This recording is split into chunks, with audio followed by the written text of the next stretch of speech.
Mengapa arah waktu selalu berjalan maju?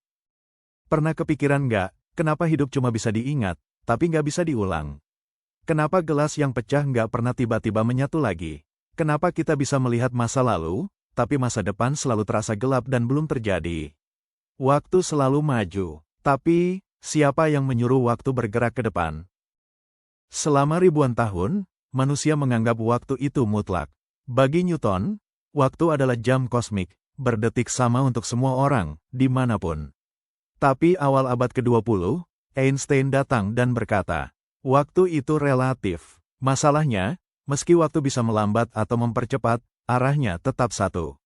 Dari masa lalu ke masa depan. Secara hukum fisika dasar, sebenarnya waktu tidak punya arah. Persamaan fisika bekerja sama baiknya ke depan maupun ke belakang. Lalu kenapa kenyataannya nggak begitu? Jawabannya ada pada satu kata kunci. Entropi. Entropi adalah ukuran kekacauan. Alam semesta selalu bergerak dari keadaan teratur menuju lebih acak. Es mencair, kopi panas mendingin, kamar rapi berantakan. Hukum kedua termodinamika berkata, entropi total tidak pernah berkurang. Dan disitulah lahir panah waktu. Tokoh pentingnya adalah Ludwig Boltzmann. Ia berani mengatakan, arah waktu muncul karena statistik partikel. Bukan karena jam, tapi karena kemungkinan. Ide ini sempat ditolak, bahkan Boltzmann wafat sebelum idenya diterima. Puluhan tahun kemudian, Stephen Hawking memperkuatnya. Ia berkata, panah waktu adalah akibat entropi yang meningkat sejak Big Bang. Konfliknya besar, apakah waktu adalah ilusi, atau hukum paling fundamental alam semesta? Arah waktu menentukan segalanya. Kita mengingat masa lalu, karena otak menyimpan memori dengan menambah entropi. Komputer bekerja karena panas dibuang. Kehidupan ada karena energi mengalir satu arah. Tanpa panah waktu, tidak ada sebab akibat. Tidak ada cerita, tidak ada sejarah, tidak ada hari esok.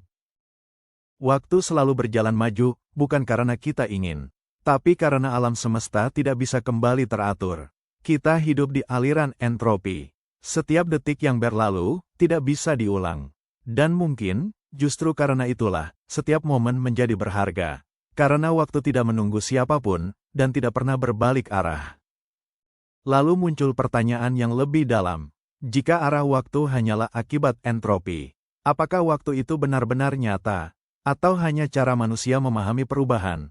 Apakah waktu mengalir, atau kita yang hanyut di dalamnya? Dalam relativitas Einstein, waktu bukan aliran. Waktu adalah dimensi, seperti panjang dan lebar. Masa lalu, sekarang, dan masa depan semuanya ada dalam satu struktur, ruang waktu. Kita tidak melihat waktu bergerak. Kita hanya bergerak melaluinya, seperti membaca film frame demi frame, padahal seluruh film sudah ada. Disinilah konflik terbesar muncul.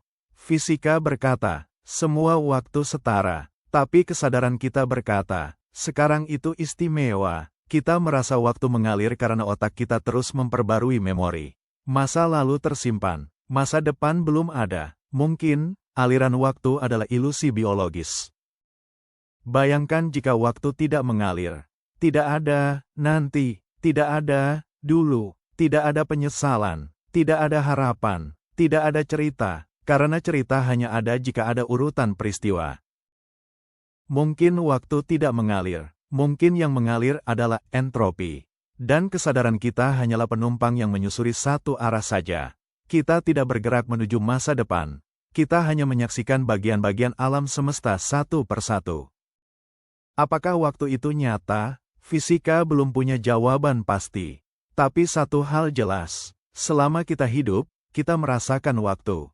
Dan selama kita merasakannya, setiap detik adalah satu-satunya kesempatan. Karena waktu mungkin hanyalah ilusi. Tapi makna yang kita beri padanya, itu nyata.